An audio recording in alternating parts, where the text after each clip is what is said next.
those individual details, right? Yeah, no, that's okay. Good afternoon, ladies and gentlemen. Hello there. I'm Mark Hind, and Helen Whitman. Don't worry about that, Jake. We're in a bit of a hurry now, so we're overrunning a Nice bit. to meet you. Crack on. Nice to meet you too. Well, as first year marine science students, our project funding bid for next year sort of bases around an assignment that we did last year, which was an information box looking at problems with the ecosystems, and we came up with the issues of anti-fouling versus marine non-native invasives. We designed, came up with an educational aid, boat, we sandcast it, cast some steel into the inside so that the youngsters could actually drop the species on and realise that below the waterline they'll adhere at a certain level of weight. The anti-foul will shed a layer and the whole lot goes to the bottom of the harbour, which gives us a problem. We've got an infestation there that's ripe for coverage by non-native invasives. So there's a couple of data sheets here regarding it and the information sheet for the project. But moving forward from that, I've done an awful lot of research in this last year together. If I can hand you one of these, we'll run through quickly because I realise that time's of the essence. Thank you, sir. Thank you. Reference list at the end. And basically, we're looking at two elements together, and we'd like to link the ports of Foy and Falmouth in a diversity investigation as to, well, I'll let Helen go you with the hypothesis, as is the way with science. Start off with a question, go away, research it, come back and see what the problems are. The first project title we're going to look into is the potential movement of ballast water around Fowl Estuary and Gilling Bays affecting the distribution of invasive species. And the hypothesis we made from this is that there would be no significant correlation between the movement of ballast water and the distribution of non-native species. And Mark's project title is Diversity of Species Colonising on Boat Hulls in both Falmouth and Foy. With there being no significant difference in the risk to eco-habitats from toxicity in water from leisure craft compared to commercial shipping. From these, we really want to discover whether the non-native species could take over the native species that are already there, which is such a vital part to the area, not only for fishing but tourism and unique areas such as like the eelgrass beds and sandbars and whale beds as well. As it could happen overcrowding very quickly because there's not a natural predator for the non-natives, so they could just populate in huge amounts. I think there's toxicity levels as well for the fact that non-native invasives, we don't categorically know what they are immune to as yet, so looking into the different coatings that you can put on the underside of hulls, go back to the point I think was with the copper sheeting. Any commercial vessels that come into port or even bunkering, dependent on what they've been treated with underneath as an anti-foul mechanism, it can increase the toxicity of the water. Indeed, since both Foy and Falmouth are both two of the three natural deep water ports in the country, the fact that we've got a sediment base within the harbours and the estuaries, so with the salt wedge and partially mixed estuaries, different stages through the estuaries, the deposits can shift, so we would actually like to look at monitoring for not just taking core samples from the sediment and seeing what the metrology is there. Do we have problems with build-up of trace elements of metals, which is quite likely. Some of the ships in port, particularly in Falmouth, can be here for quite some time. Problems have been addressed in different ways. Going back to the boat model, education is going to be the way forward. So if at the end of this we can add to the database of information, then we're looking forward to being able to work with you, collect data, and go back to addressing, accept or reject the hypotheses. On board we do have included in the document, there are two lists. What page was that on?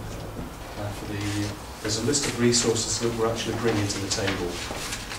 So we're not coming cap in hand for everything to be done for us. Quite an extensive list of resources. Added to that list are the fact that external sponsorship is coming from Mitchell Sales Info, where I spent the last 5 years working. They've donated an outboard engine that's a short shaft to go with the normal inflatable that I have.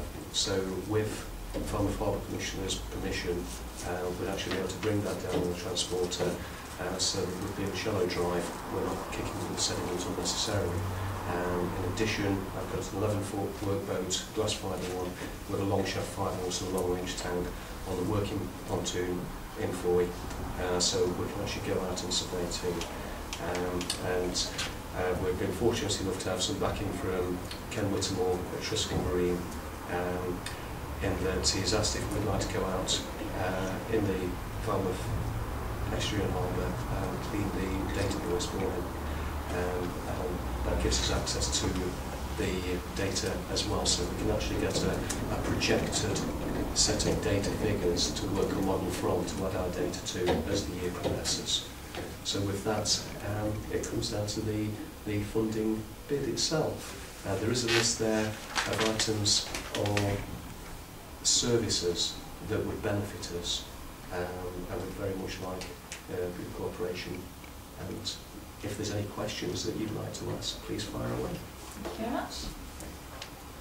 The ballast water, the link between ballast water and invasive species, how do you plan to get a picture of how much ballast water is actually discharged in the area?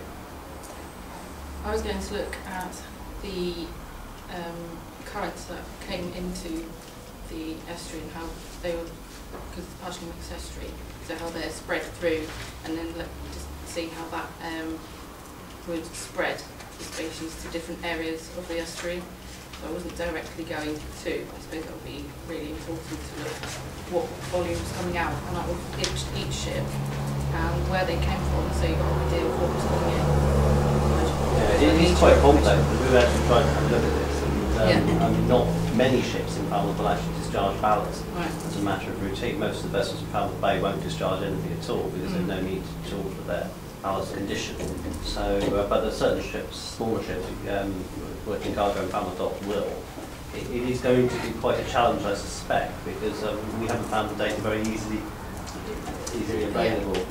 That is something that we came up against, not just a case of asking for financial help and services, but we're hoping to be able to work with you and access a lot of this information.